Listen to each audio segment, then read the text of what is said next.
பல்டி படத்தோட விமர்சனம் அதை பற்றி தான் பார்க்க போகிறோம். படம் வந்து என்ன, அதாவது ஒரு கபடி பிளேயர்ஸ், ஒரு 3 தாதா, பூர்ணிமா இந்திரஜித், செல்வராகவன், அல்ஃபோன்ஸ் புத்திரன், இவங்க 3 பேரும் ஒவ்வொரு இதில் ஒரு மாதிரியான ஒரு ரைவல்ஸ். இவங்களுக்கு நடுவில் வந்து ஒரு கபடி கேம் நடக்கும். அதில் வந்து செல்வராகவன் அவர்களுக்கு ஒரு டீம் இருக்கும். இந்த சோடா பாபுன்னு இருக்கக்கூடிய அல்ஃபோன்ஸ் புத்திரன் அவருக்கு ஒரு டீம் இருக்கும். ஒரு கபடியில் நடக்கக்கூடிய ஒரு பிரச்சனை, அதில் இருக்கக்கூடிய ஒரு ரைவல் இஷ்யூஸ் அப்படிங்கிற மாதிரி ஆரம்பிக்கக்கூடிய ஒரு கதை. அது வந்து அப்படியே எப்படி ட்ராவல் ஆகும்னா, 3 கேங்குள்ளே நடக்கக்கூடிய ஒரு ப்ரெஸ்டீஜ் இஷ்யூ, இல்லை ஒரு கண்ட்ரோல் இஷ்யூ, யார் வந்து லீடர் ஆக போகிறாங்க அப்படின்றதுக்கான இஷ்யூ. அதில் வந்து இந்த செஸ் கேமில் யூஸ் பண்ணிக்கிற மாதிரி இந்த சோல்ஜர்ஸாக வந்து இந்த 2 பிளேயர்ஸை வந்து மெயினாக யூஸ் பண்ணிப்பாங்க. அவங்க கூட இருக்கிற இன்னும் 2 சப்போர்ட்டாக இருக்கக்கூடிய 2 சப்போர்ட் பிளேயர்ஸ் ஆர் ஃப்ரெண்ட்ஸ். இதுதான் வந்து கதை. அதில் இந்த சப்போர்ட்டாக இருக்கிறதுல ஒருத்தர் வந்து ஷேன் நிகம், இன்னொருத்தர் வந்து சாந்தனு பாக்யராஜ். ஷேன் நிகமோட பேர் வந்து பிரீத்தி. இப்படி தான் வந்து கதை வந்து செட் ஆகிருக்கும். ஒரு கேஷுவலாக விளையாடிட்டு ஜெயிச்சுக்கிட்டு டோர்னமெண்ட்ஸ்லாம் ஜெயிச்சுட்டு கப்பெல்லாம் ஜெயிச்சுட்டு இருக்கவங்க கூடிய லைஃப்பில் ஒரு ஒரு ஒரு டிசிஷன் ஒன்று எடுப்பாங்க. அந்த டிசிஷன்னால வந்து அப்படியே கபடி விளையாடுறத விட்டு வேறு ஏதோ ஒரு இதில் வந்து அவங்க வந்து இன்வால்வ் ஆகி அதில் போயிடுவாங்க. அதுலேருந்து என்ன நடக்க போகுது, அதாவது ஒரு பக்கம் வந்து ஷேன் நிகம் அந்த கேரக்டர், உதயாங்கிற கேரக்டர் என்ன ஆக போகுது, இந்த பக்கம் சாந்தனு கேரக்டர் என்ன ஆக போகுது, கடைசியாக இவங்க எடுக்கிற டிசிஷனால் ஒவ்வொருத்தரும் எப்படி வந்து நிற்க போகிறாங்க அப்படிங்கிறதான் வந்து கதை. மெயினாக நோட்டிசபிளாக இருக்கக்கூடியது ஸ்டண்ட்ஸ் வந்து நேஷ்னல் அவார்டு வாங்கினாலும் ஆச்சரியப்படுறதுக்கு இல்லை.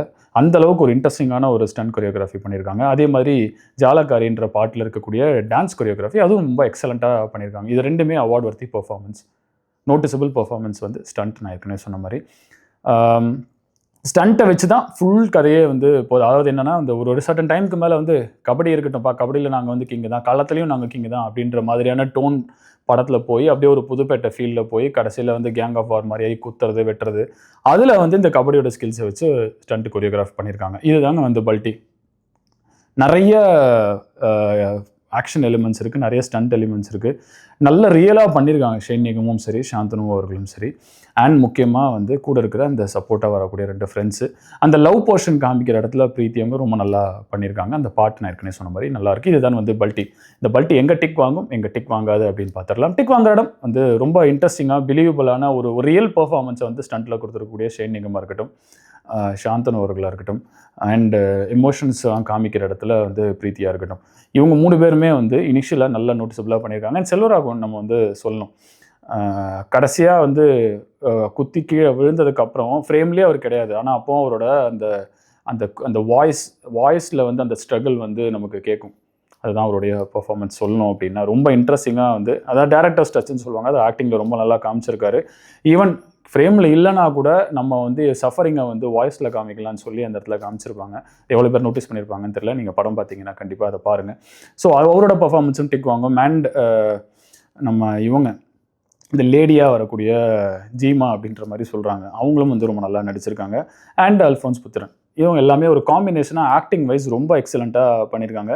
அல்ஃபோன்ஸ் அப்புறம் வந்து இந்த லேடி, அதுக்கப்புறம் செல்வராகவன், இவங்களுக்குலாம் பெரிய ஆக்ஷன் இந்த மாதிரி ஒரு எக்ஸ்ட்ராடினரி ஸ்டண்ட் இல்லைனாலுமே பெர்ஃபார்மன்ஸ் வைஸ் எமோஷன் பண்ணுறதுக்கும் அந்த ஒரு வில்லனிசம் காமிக்கிறதுக்கும் நிறைய ஸ்கோப் இருக்குது. ஸோ கண்டிப்பாக அதெல்லாம் நல்லா பண்ணியிருக்காங்க. அங்கே வந்து கண்டிப்பாக டிக் வாங்கும். மியூசிக் வந்து அந்த ஜாலக்காரி ஆல்ரெடி நல்ல ட்ரெண்ட் ஆகிட்டு இருக்குது. அந்த பாட்டு ரொம்பவும் கேட்கவும் நல்லா இருக்குது. இப்போ விஷுவலாகவும் வந்து அந்த ஸ்டன், அந்த டான்ஸ் மூமெண்ட்ஸ் எல்லாமே ரொம்ப நல்லா இருக்குது. ஸோ கண்டிப்பாக அவரோட இதுவும் வந்து டிக் வாங்கும்.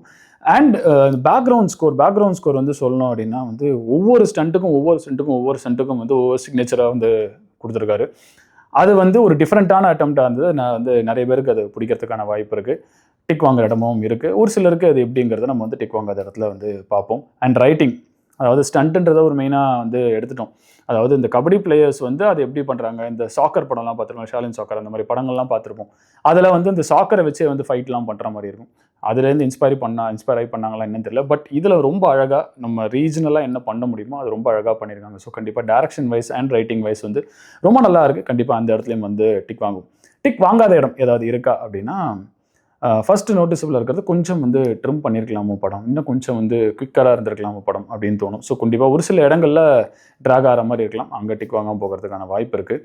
அண்ட் முக்கியமாக இன்னொரு விஷயம் வந்து இந்த படத்தில் கேரக்டரைசேஷன் வந்து அவ்வளோ ப்ரில்லியண்ட்டாக வந்து கபடி ரிலேட்டடாக கொண்டு போயிட்டு சடனாக கபடி ஸ்டாப் ஆகிடுது.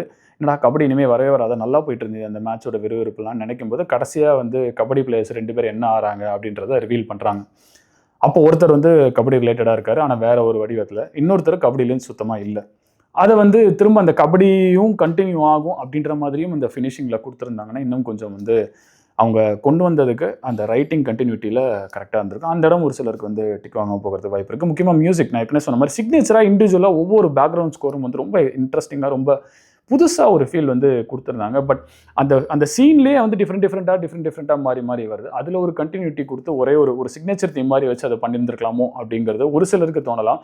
ஏன்னா நிறைய இந்த கிளப் ஃபைட்ஸாக இருக்கிற மாதிரி, கிளப்பில் இருக்கக்கூடிய ஒரு ஃபைட் மாதிரி கிளப் மியூசிக்காகவே இருக்கிற மாதிரி இருக்குது அப்படின்றதும் ஒரு சிலருக்கு தோணலாம். இதெல்லாம் வந்து டிக் வாங்க போகிறதுக்கான வாய்ப்பு இருக்குது. பட் இது எதுவுமே வந்து நீங்கள் வந்து நோட்டிசபிளாக நீங்கள் வந்து ஏதாவது கண்டுபிடிக்கணும்னு கண்டுபிடிச்சா உங்களுக்கு தெரியுமே தவிர, நீங்கள் ஓவராலாக படம் பார்க்கும்போது ஒரு நல்ல ஆக்ஷன் சீக்வன்ஸ், ஒரு நல்ல ஸ்டண்ட், அது ஒரு கபடி ரிலேட்டடான அந்த பல்ட்டி அடிக்கிறது, அப்புறம் அந்த சைடில் குனிஞ்சு கிக் பண்ணுறது, அந்த மாதிரியான ஒரு இதை வச்சு ஒரு ஆக்ஷன் சீக்வன்ஸோட ஒரு நல்ல படம் ப்ளஸ் ஒரு ரா ஆன ஒரு ஆக்ஷன் சீக்வன்ஸ் இருக்கக்கூடிய ஒரு படம் பார்க்கணும்னு நினச்சிங்கன்னா தாராளமாக இந்த படம் வந்து நீங்கள் வந்து தியேட்டரில் பார்க்கலாம். மீண்டும் இதே போல் ஒரு நல்ல திரைப்படத்துடன் உங்களை சந்திக்கிறேன்.